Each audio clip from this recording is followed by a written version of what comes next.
요한복음 6장 28절 29절 함께 보겠습니다. 그들이 묻되 우리가 어떻게 하여야 하나님의 일을 하오리이까?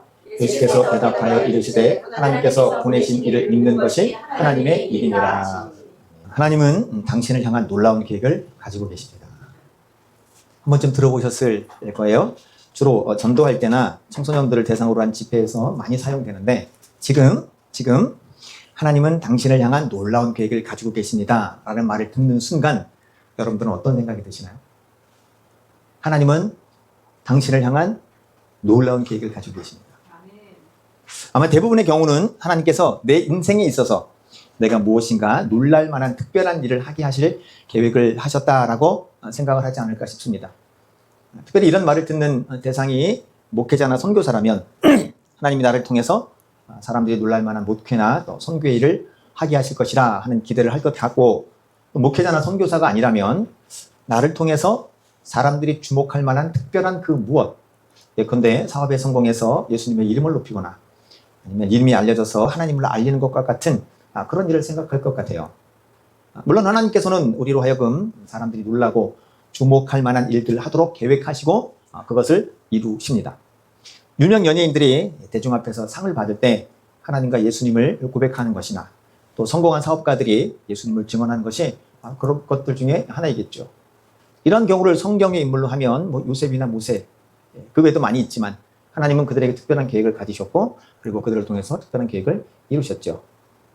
그래서 하나님께서 나를 향한 놀라운 계획을 가지고 계신다라고 말하면 그 말을 들으면 내가 하나님을 위해서 무엇인가를 하게 될 것이라 라는 생각을 하는 경우들이 많이 있는 것 같습니다.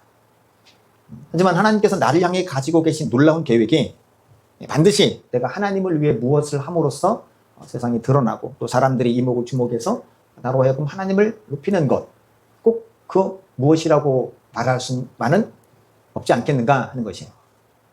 자, 오늘 본문은 오병이어의 표적 이후에 있었던 일입니다. 사람들이 예수님을 찾아와서 물어요. 선생님, 우리가 어떻게 하여야 하나님의 일을 하오리이까? 이 말은 우리가 어떤 일을 하는 것, 곧 무엇인가를 하는 것, 무엇을 하는 것이 하나님의 일을 하는 것인가요? 혹은 하나님을 위해서 해야 할 일은 무엇인가요? 라는 의미로 이해할 수 있을 거예요. 이에 예수님께서 대답하십니다. 하나님께서 보내신 일을 믿는 것이 하나님의 일이니라. 다소 의외라고 생각할 수 있는 대답을 하십니다. 왜냐하면 우리가 하나님을 위해서 무엇을 어떻게 해야 됩니까? 하나님의 일이라고 하는 것은 어떤 일을 말합니까? 라는 질문에 그 무엇을 하기보다는 하나님께서 보내시니 곧 예수님을 믿는 것이 하나님의 일이라 그렇게 말씀하시기 때문에 그래요. 이 학생들이나 청년들이 이해하기 쉽게 영어로 말하면 do something이 아니라 그냥 believing이에요. just believing. 그냥 믿는 거예요. 자, 이것을 앞서 말씀드렸던 하나님께서는 당신을 향한 놀라운 계획, 당신을 통해서 놀라운 일을 행하게 하실 계획을 가지고 계십니다와 연결해 보면 어딘가 맞지 않는 것처럼 보여요. 자, 이것이 맞지 않는 것처럼 보이는 이유는 내가 무엇인가, 하나님의 일, 내가 무엇인가 그 일을 행하는 것이 아니라 하나님께서 보내신 하나님의 아들 예수 그리스도를 믿는 것이 하나님의 일, 하나님이 계획하신 일이라 그렇게 말하기 때문에 그래요.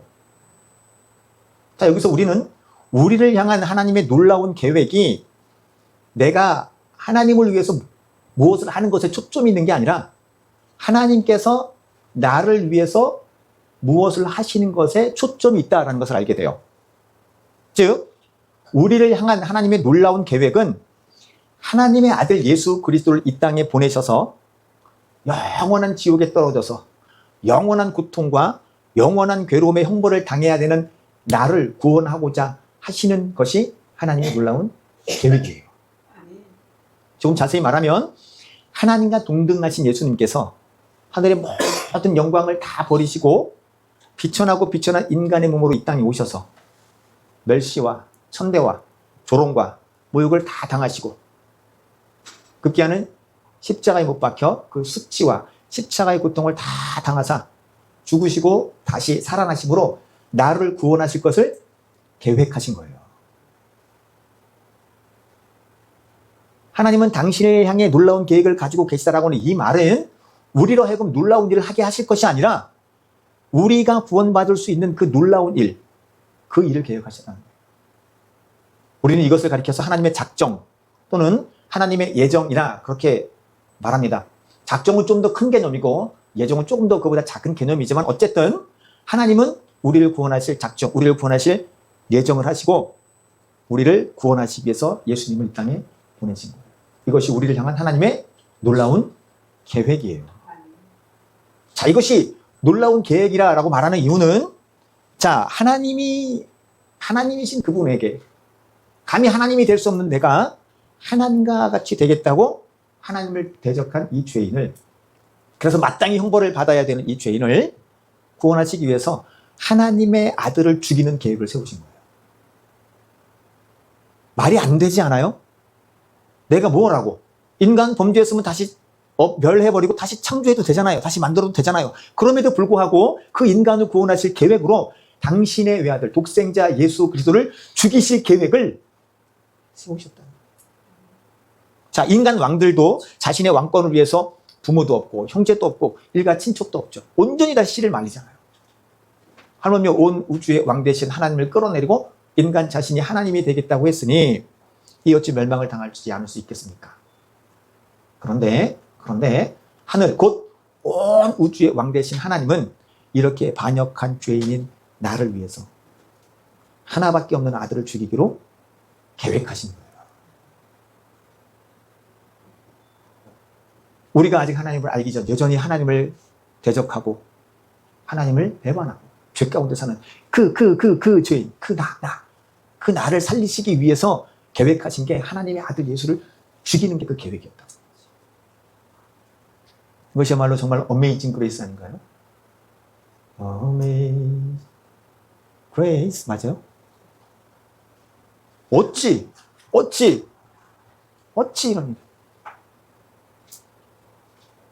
기억할 것은 우리를 향한 하나님의 구원 계획이 단순히 영원한 지옥에서 건짐을 받아서 영원한 형벌을 면하는 수준이 아니라는 거예요. 지옥에서 건져서 천국에 갖다 놓고 살아라, 그게 아니라고요. 어떤 거냐면 요한복음 17장 21절 말씀 보시면 이렇게 말씀합니다. 같이 볼까요? 화면 보시고, 아버지여, 아버지께서 내 안에 내가 아버지 안에 있는 것 같이 그들도 다 하나가 되어 우리 안에 있게 하사 세상으로 아버지께서 나를 보내신 것을 믿게 하옵소서. 아버지와 예수님은 하나이죠. 그런데 나중에 요한복음 7장 읽어보시면 우리가 소위 대제사장의 기도라 그렇게 말하는 예수님의 마지막 기도인데 그들도 우리 안에 있게 하사. 이 표현이 얼마나 이게 설명이 될까요? 그러니까 우리를 단순히 천국으로 옮겨놓는 그런 정도가 아니라 그분 안에 있게 하는 거예요. 하나님 안에. 하나님 우리 안에 들어오시고. 우리가 너무 쉽게 생각하잖아요. 주님이 내 안에 계시고 성령님이 내 안에 계시고. 사실 이건 어마어마한 거죠. 베드로서 1장 4절은 이렇게 말씀합니다. 화면 보시고 같이 읽을까요? 봅니다. 이로써 그의 보배롭고 지극히 큰 약속을 우리에게 주사 이 약속으로 말미암아 너희가 정욕 때문에 세상에서 썩어질 것을 피하여 신의 성품에 참여하는 자가 되게 하려 하셨느니라. 여기 마지막에 신성한 성품에 참여하는 자가 되게 하려 하셨느니라 라고 하는 이 말은 개역 한글 성경에서는 이렇게 번역을 했어요. 신의 성품에 참여하는 자가 되게 하셨느니라. 신. 새 번역에서는 하나님의 성품에 참여하는 자 이렇게 번역을 했어요. 자, 그럼 이렇게 읽으면 저와 여러분들은 그야말로 단순히 보통 사람이 아닌 정도가 아닌 거죠. 요한계시록 말씀으로 하면 눈물이 없고 애통하는 것이나 곡하는 것이 없고 아픈 것이나 사망이 없고 영원히 기쁨과 즐거움 속에 다시 저주가 없어요. 제일 중요한 거 하나님과 그 어린 양의 보좌를 보면서 그분의 얼굴을 보게 될 존재가 바로 저와 여러분들이고 그거를 계획하신 거예요. 영원히 멸망당해야 되는 지금에서 영원히 고통당해야 될 우리를 하나밖에 없는 외아들 예수 그리스도를 죽이실 계획을 그 계획을 세우신 거예요. 어마어마한 거 아닙니까? 그것이 우리를 향한 하나님의 놀라운 계획이고 그 계획은 지금 실행되었고 실행되고 있고 완성될 거예요. 이해가 되나 이게? 어떻게 영원히 형벌을 받아야 될 죄인 이런 은혜를 주실까? 어떻게 하나밖에 없는 아들을 죽이실 계획을 세우셨을까? 그래서 구원받음에 있어서 우리가 할 일은 우리를 위해 죽이기로 작정하신 그 예수 그리스도를 믿는 거예요.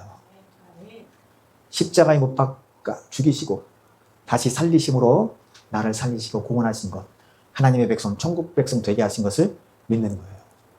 그래서 우리가 어떻게 하여야 하나님의 일을 하오니까? 라고 하는 질문에 하나님께서 보내신 자, 그 아들 예수 그리스도를 믿는 것이 하나님의 일이라. 그렇게 대답하신 거죠. 그러면 그렇다고 해서 우리가 아무것도 하지 않아도 된다? 그건 아니죠. 하나님께서 나를 위해 가지고 계신 이 놀라운 계획, 하나님의 아들을 죽이시기로 작정하신 그 계획을 내가 알고 그것이 내게 실행되어졌다는 것을 알고 믿는다면 결코 이 세상을 내 마음대로 내가 왕이 되어서 내가 주인이 되어서 그렇게 살 수는 없는 거죠. 지금 이 땅에서의 나그네에 대한 삶을 하나님 앞에서 충성되게 살아야 되는 거예요. 베드로전서 2장 11절 함께 봅니다. 사랑하는 자들아, 거류민과 나그네 같은 너희를 권하노니 영혼을 거슬러 싸우는 육체의 정욕을 제어하라. 그러니까 예수를 믿어서 육체의 정욕을 극대화하는 게 아니라 예수를 믿어서 육체의 정욕을 제어하는 거예요. 예수를 믿어서 내가 하고 싶은 것, 내가 원하는 것을 다 따내고 이러는 게 아니라 예수를 믿어서 오히려 그것들을 죽이는 거예요. 그걸 죄 죽이기라고 하죠. 돈이 없어도 유명하지 않아도 그래도 내게 주어진 이 삶을 충실히 살아내는 거예요. 그게 하나님의 일을 하는 거예요. 하나님께서 계획하신 그 일, 내게 실현되어졌기 때문에 그것을 믿는 믿음으로 내 삶을 살아내는 것, 그 믿음으로 살아내는 것, 그게 하나님의 일을 하는 거예요. 솔로몬과 같은 삶을 살게 하시지 않아도 내가 하나님을 믿는 거예요. 하나님 죄는요? 하나님 저 목사님, 저 교회는 아니 내가 볼 때는 아닌 것 같은데? 우리보다 기도도 안 하고 우리보다 전도도 안 하고 우리보다 열심히 안 하는 것 같은데? 그건 우리한테 의미가 없는 거예요. 예수님께서 마지막에 베드로에게 네가 젊었을 때는 네 마음대로 다녔지만 마지막에는 네가 원치 않는 곳, 네가 원치 않는 곳으로 네가 갈 거다. 요한을 향해서 예수님 죄는요? 죄는 내가 알아서 할게. 제가 죽든지 살든지 저리 가 이쪽으로 가든지 그건 내 맘이야, 내 주장이야. 너는 너에게 맡겨준 그 일이나 잘해. 너에게 맡겨준 목회지에서 너에게 맡겨준 성도들에게 그냥 그것만 잘해. 하나님 저 목사님이 저렇게 하나님 저 사람은 저렇고 나는 이렇고 그게 아니고 하나님께서 나에게 맡겨주신 그 삶을 살아내는 게 하나님의 일을 하는 거예요. 거창하게 뭐 하나님의 일이라는 표현 때문에 하나님께서 나를 향한 놀라운 계획을 가지고 계신다 이 말 때문에 이걸 오해해서 하나님이 나를 향해 놀라운 계획을 가지고 계신데 내가 이 땅에서 놀라운 일을 할 것이라고 착각을 하면 자꾸 이 땅에서 내가 무언가를 하려고 그래요. 무언가를 되려고 그래요. 그게 자꾸 기도의 목적이 되고 기도의 목표가 돼요. 그게 아니고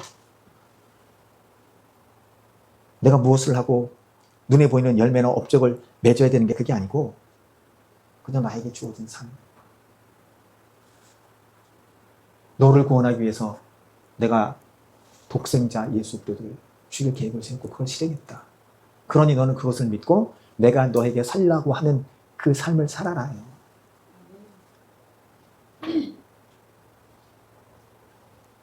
하나님 내게 능력을 주셔서 무엇을 하고 그거 따지고 보면 다 하나님의 영광과 하나님의 능력을 나타내는 것이기는 한데 내가 드러나고자 하는 마음이 1%도 없을까 하는 거예요. 만약에 이 하나님의 일을 외형적인 크기나 숫자적인 개념 혹은 세상에서 인정할 만한 업적이나 이름이 알려지는 것이라고 한다면 스데반이나 야고보는 하나님의 일을 잘하지 못한 사람들이 되죠.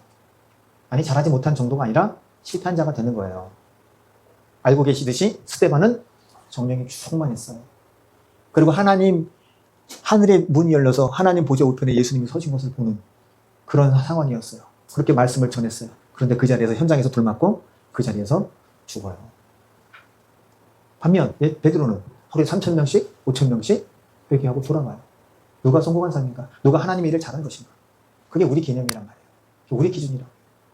하나님은 우리에게 너를 내가 베드로같이 쓸 거야 라고 말씀하실 수도 있고 내가 너를 스데반같이 쓸 거야 라고 말할 수 있어요. 거기에 대해서 우리는 아각거리면서 하나님 왜 나는 베드로처럼 안 하고 스데반처럼 그렇게 살게 하시는 거예요? 그렇게 말할 수 없다라고 하는 거예요. 그게 하나님의 주권이에요.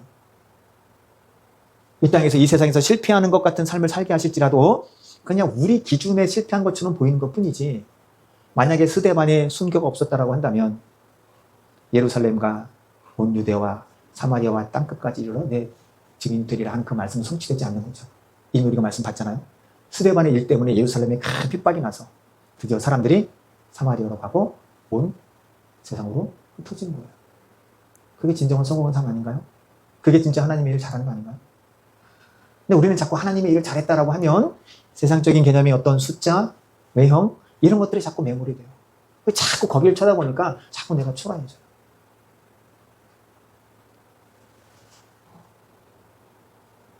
이런 차원에서 지금 내 삶이 초라해 보일 수 있고 유명하지 못하고 가진 것이 없어서 허덕일 수도 있어요. 부자와 거지 나사로 중에 누가 참되게 하나님을 믿었는가? 세상 사람이 생각할 때 부자가 하나님을 잘 믿어서 복을 받은 것처럼 생각할 수 있었겠죠. 그러나 진짜 하나님을 잘 믿은 사람은 부자가 아니고 거지 나사로였어요. 건대를 걔가 핥을 정도로 아팠고 먹을 것이 없어서 부자의 집 앞에서 부스러기를 바라던 그 사람. 그러니까 하나님께서 우리를 향해 놀라운 계획을 가지고 계신다라고 하는 걸 자꾸 우리 쪽에 우리가 생각하는 세상적인 개념으로 이해할 게 아니고 우리를 구원하신 그 하나님의 계획. 이건 정말 놀라운 거잖아요. 어떻게 나를 위해서 만약에 이 땅에 나 혼자 살고 있어서 예수님이 십자가에 못 박혀 죽으시고 다시 살아나셔서 구원해야 될 사람이 나 혼자라도 하나님 그 일을 계획하시고 실행하셨을 거고 예수님은 순종하셨을 거 아니에요. 이게 얼마나 놀라운 계획이고 그 놀라운 일이에요. 우리는 그렇게 초점을 맞춰야 되고 그래서 그렇게 받은 은혜를 생각하면서 지금 이 땅에서 내가 살아야 되는 삶을 사는 거죠. 비교하기 시작하면 한두 끝도 없습니다. 한두 끝도 없어요. 나를 왜 스데반으로 만드셨습니까? 내가 영광을 받기 위해서다. 무슨 영광 돌에 쳐맞아 죽었는데 무슨 영광입니까? 그게 내 영광이야. 하나님 내가 이렇게 사는 게 무슨 하나님의 영광입니까? 너의 고난을 통해서 네가 신앙을 떠나지 않고 네가 나를 배신하지 않고 그럼에도 불구하고 예수 믿는 그것이 내 영광이니라. 그래서 이런 차원에서 지금 우리의 삶이 초라해 보이는 게 아니라 초라해요. 유명하지 못해요.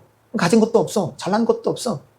그래도 하나님께서 나를 위해서 예수님을 이 땅에 보내주신 것을 믿는다면 그래서 그 하나님 앞에서 범죄하지 않고 믿음으로 살아간다면 나는 지금 하나님의 일을 잘하고 있는 거예요. 그래서 이걸 믿기 때문에 유명하지 않아도 돈이 없어도 건강하지 않아도 교회가 크지 않아도 사람이 많지 않아도 내가 있는 자리에서 믿음을 지키는 것이고 내가 있는 자리에서 하나님의 인도하심을 받는 거예요. 무명이어도 공허하지 않은 것은 예수 안에 난 만족함이라. 우리 눈에 보이지 않지만 보이지 않는 하나님의 손이 피곤하고 고단한 우리 인생 가운데 임하셔서 죽을 것 같은 위기의 상황에서 우리를 돌보고 계심을 믿는 것이 하나님의 일을 하는 거예요. 그래서 오늘 하루하루도 나에게 주어진 삶을 믿음으로 살아내는 거예요. 우리 부모님들 자녀들한테 많이 미안하잖아요. 좋은 건 못 해줘서 내가 좀 잘났으면 우리 자녀들에게 좋은 건 해줬을 텐데. 부모님들 다 그런 마음 같잖아요. 그런데 그 삶을 통해서 우리 자녀들에게 하나님께서 요구하신 일이 있고 그 일을 해내는 것이 하나님의 일을 하는 거예요. 그 가운데 기도하는 거예요. 우리가 또 못 해주는 부모의 심정에서는 그걸 놓고 또 기도하잖아요. 그러면서도 우리가 하나님을 버리지 않고 하나님을 포기하지 않고 이딴 예수 내가 믿으면 뭐하겠냐? 그런 게 아니고 그럼에도 하나님의 주권과 하나님이 나에게 상 주실 것을 믿으면서 믿음으로 살아내는 거예요. 다 하나님의 일을 잘 하시는 거예요. 특별히 학생들과 청년들 내가 세상에 그 무엇이 되어서 이름을 좀 날려서 그래서 사람들에게 예수 믿는 건 이런 거야. 그런 거 안 보여줘도 괜찮아요. 내가 변변한 직장이었고 변변하게 공부를 못해서 교회를 못 나가겠다? 아니에요. 그거는 자꾸 우리가 세상적인 관점, 세상적인 가치관에 쏙는 거예요. 그 한 사람을 그런 나 세상에서 볼 때는 정말 지질이 멸망할 것 같은 그런 나를 위해서도 예수님이 죽으셨다고. 당당해야 돼요. 당당해야 돼요. 우리 부모님들 뭐 그렇게 야단치지 않겠지만 너는 왜 꿈이 없니? 너는 왜? 아니요.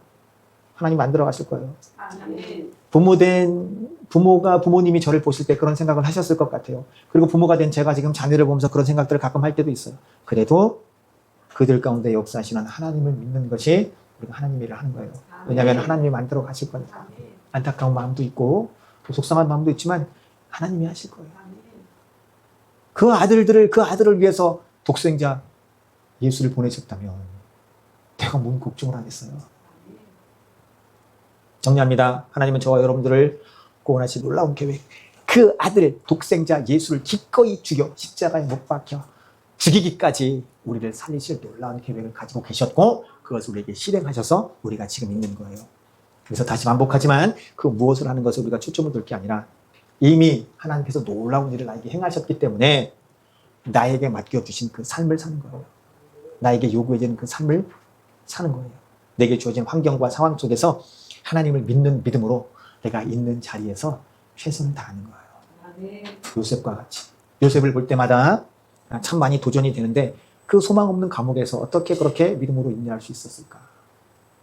나간다는 소망도 없고 보장도 없잖아요. 그럼에도 자기가 맡은 그 감옥의 재반상을 충성되 일해서 인정을 받는 거예요. 잘 안 되지만 저와 여러분들이 그렇게 살아내야 되는 인생인 줄 알아요. 그것이 하나님의 일을 하는 거예요. 세상에 드러나는 거창한 그 무엇이 아니라 오늘 하루를 하나님 앞에서 신실하게 사는 것. 하나님께서 저와 여러분들에게 지금 맡겨주신 지금 그 인생의 그 자리에서 그 인생을 잘 살아내는 것. 믿음으로 잘 견디어내는 것. 믿음으로 잘 이겨내고 하나님을 배반하지 않는 것. 그것만으로도 이미 저와 여러분들은 하나님의 일을 충실히 잘하고 계신 거예요. 맡기신 인생 잘 감당하셔서 이 이후에 또 우리에게 예비된 은혜, 우리가 미처 생각하지 못하고 계획하지 못하고 기도하지 못하였지만 우리에게 주시고자 숨겨져 있는 하늘에 감추어진 보화, 땅에 기름진 것들이 저와 여러분들 그리고 갈멜산교회, 갈멜성에 속한 모든 분들에게 물부터 부어지기를 주님 이름으로 축복합니다. 기도하겠습니다. 하나님 감사합니다. 하나님께서 나를 위해 놀라운 계획을 가지고 계신 것이 무엇인 줄 알았고 그것이 시행된 것을 우리가 성경을 통해 확인했습니다. 믿음으로 잘 살겠습니다. 나에게 맡겨주신 그 자리에서 하나님을 배반하지 않고 믿음으로 끝까지 충성된 종으로 사는 것이 하나님의 일을 잘 감당하는 것인 줄 믿사오니 오늘 내가 그 일을 잘 감당할 수 있도록 은혜를 더해 주옵소서. 우리 다 같이 한번 기도하겠습니다.